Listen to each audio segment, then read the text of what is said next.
दोस्तों ये हमारे पास गाड़ी आया है MG 2024 मॉडल है। इसमें मिसिंग है, गाड़ी में मिसफायर का कोड आ रहा है P0300 P0302, ये कोड आ रहा है मिसफायर डिटेक्टेड।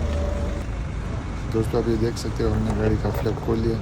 आप फ्लैग का हालत देख सकते हो, गाड़ी में अपने कंपनी का फ्लैग है, इसको चेंज नहीं किया। आप ये देख सकते हो। दोस्तों हमारे पास ये नया फ्लैग आ गया, हम इसको लगा के इंशाल्लाह हमारा मसला क्लियर हो जाएगा।